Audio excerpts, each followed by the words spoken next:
Assalamualaikum warahmatullahi wabarakatuh. Ilmaan Oromoo warreen biyya lafaarra jirtan akkam nagaa fayyaa keessanii jirtanii? Jirra wallahi alhamdulillah as keenya jirra galata rabbiiti. Akkam nagaadha? Wallahi numa jirra gaa jiraachuu waan guddaa akkam jiruuf jireenyi. Wallahi gaa alhamdulillah ergaa wayii tokkoon qabadee dhufe keessaafuu lammiileen Oromoo haa ta'u saba kamuu haa ta'u baqattoonni Kaayiroo kana keessa jirtan gara Liibiyaa kana imaluurraa silaa of qusattanii bareedaadha. Saayimni koo tokko ji'a 3 dura Liibiyaa ture. Yaada tokko konfarmii tokko naan ga'ee ture maal jedhee saayiba nama lamaan qaba. Tokko magaalaa guddoo biyyattii Tiripoolii kan jedhamu jira. Karaa daarii Suudaaniitiin galeenyi kallattii biyyaan galee maal naan jedhee yaa obboleessa koo dubbiin akka bakkee teenyee haasofnu miti. Jireenya bakka wajaame kan akka Liibiyaa hin argine naan jedhe. Maaliifi amma warreen biyya keessaa mootummaadhaan deeggaramanii namoota gurraacha walitti qabuudhaan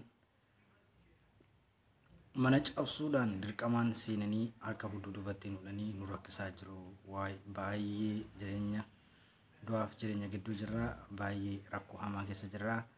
Daangaalee deebitee qaxxaamurtee gara biyya tokkotti yookiin Suudaanitti deemuu hin dandeessu.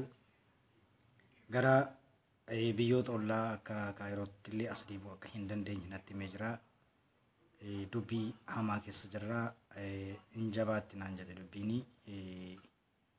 Abbaa keessa jirutu beeka. Kanaafuu baqattoonni Kaayiroo keessa jirtan warreen gara Liibiyaa deemtanii achirraan baharaan deemna jechuuf yaada warreen qabdan rakkinni akka nama goone hin jiru. Maaliifi as keessatti illee yoo namaa tolu baate garuu rabbiin sossowaa waa laalladhaa jedhee sossowuleen bareedaadha. Maaliif yoo jettan haalli Liibiyaa keessa jiru baay'ee ulfaataadha. Obboleessi koo sun yeroo natti himu garaa kootu na badaa jira. Anileen suuraa tokkoon deeggaree gara FB irra kan qoratti maxxansiin ture. Namoonni baay'ee illee arguu dandeessanii koomenti illee kanatti jalatti barreessa jiraachuu jira. Kanumaafuu ilmaan Oromoo warreen Masriirraa haa ta'u biyyarraa haa ta'u gara Liibiyaa deemaa jirtan dhaabaa yeroof dhaabbadhaan isiniin jaa galatoomaa.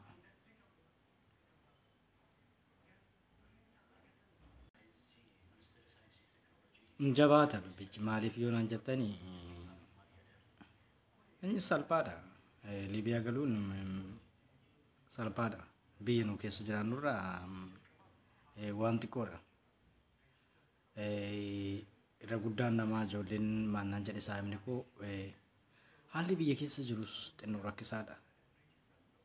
Qeerroon biyya keessa jirtu yookiin namoonni tokko yeroo rakkate karaa Suudi Arabiyaallee deemee hojjechuu danda'a kana dura. Amma Suudiilleen baddeertii biyya tokkotti illee deemuu akka hin dandeenyedha haalli amma keessa jiru jechuudha. Biyya keessatti illee namaaf mijachaa hin jiru. Haalli isaa wal xaxaadha waan ta'eef kanaaf qeerroon rakkattee gara biyyoota ollaatti tarii jireenya kanarra bareedaadha kan jedhu. Daangaa qaxxaamuruudhaan yoo rabbiin bishaan isaa dabarse daangaa san qaxxaamuree bakka san ga'ee yaaduu danda'a yookiin ammoo achumatti hafuu danda'a. Yaa obboleessa koo dubbiin jabduudha.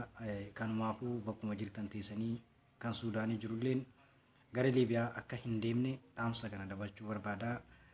Inni Kaayiroorraa kaatee gara Liibiyaa deemuudhaaf karaa jiraatulleen risaalaan koo kun yoo si geesse namoonni risaalaan kun bira geesse sheer godhaadha.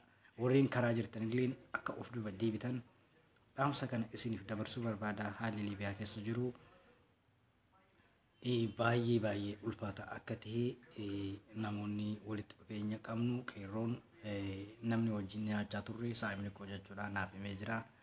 Baay'ee du'aa naaf kadhadhaa naan jedhee dubbiin ni jabaatti yaa baleessa koo hamtuudha. Jarri dhiiga namaaf hin qaban hin jabaata keessaafu amma nama gurraacha irratti kan xiyyeeffate Afrikaarraa namni baay'een achitti malee achirraan gara Xaaliyaanii deemuudhaaf karaan baharaatiin salphaa waan ta'eef rakkinni waan nama hin goone hin jiru.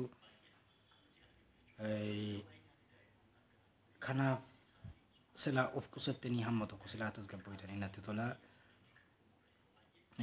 Dubbiin jabduudha waa'ee Liibiyaa amma jabaachaa akka jirtu sooshaal miidiyaa irratti arguu dandeessanii biyya namni tokko illee dhaqqabuu hin dandeenye biyya seera hin qabne biyya xiqqaanis guddaanis meeshaa qabudha jechuudha.